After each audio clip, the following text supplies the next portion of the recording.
जय जगन्नाथ। मो झीर मोर आज्ञा पहुंची गलु कोणार्क मंदिर रे। मते प्रश्न कला कला बाबा मु अष्टम श्रेणी गोटे विषय पढ़ी ये धर्मपद कौन ये कोणार्क मंदिर मुंडी मारिकी समुद्र को डेई पड़ा किमिति एते दूर समुद्रटा कोणार्क मंदिर तो ये 10-12 किलोमीटर दूर है समुद्र सतरे कौन धर्मपद एठू डेई पड़ा मुझे हाँ लो माँ ना केमिति शिवे सांतरा बोली जने परम भक्त थिले। लांगुला नरसिंहदेव ये मंदिर को आज्ञा निर्माण करथिले।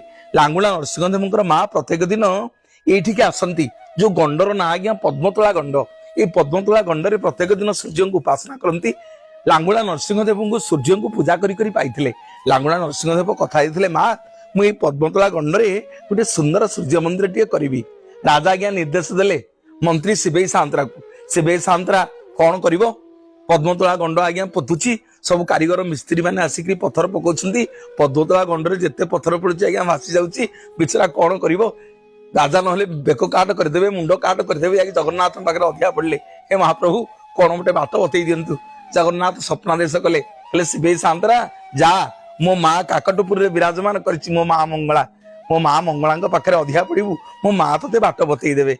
कृपामयी करुणामयी माँ मंगला पाखे शिवे सांतरा आज्ञा आसिक काकटपुर अधिया पड़े। माँ गोटे बुढ़ीटीए ही बुढ़ी माउसीटीए ही गोटे थाली रे आज्ञा जाऊ धरिकी गले शिवे सांतरा जाऊ खा। शिवे सांतरा आज्ञा जाऊ खाऊ खाऊ से जाऊर मझीरू खाइबा आरंभ कला। हाथ पड़गला शिवे सांतरार।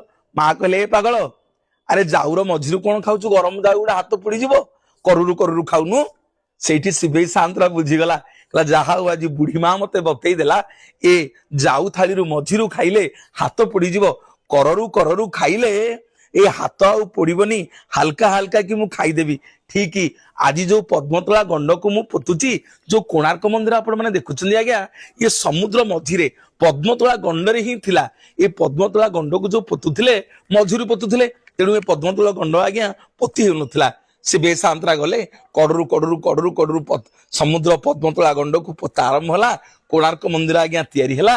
1200 बढ़ई आसिले ए कोणार्क मंदिर तैयारी कले। धर्मपद 1200 बढ़ईंकर जीवन बंचिया ए मुंडी मारिकी एठू आज्ञा समुद्र गर्भ को डेई पड़े। काकटपुर रे माँ मंगलांकर कृपा जगन्नाथ महाप्रभुंकर दया से आज ये ओडिया जातिर गर्व आ गौरव कोणार्क सूर्य मंदिर जो सूर्य मंदिर को 1200 बढ़ई तैयारी कर देथिले। शिवे सांतरांकर माँ काकटपुर मंगलांकर जो कृपा माँ बतई देथिला रे कड़रू कड़रू जाऊ खाइबू ये पद्मतोला गंडरे विराजमान करथिला आज्ञा कोणार्क मंदिर। से दिन ठारू से कोणार्क मंदिर आज हसुची।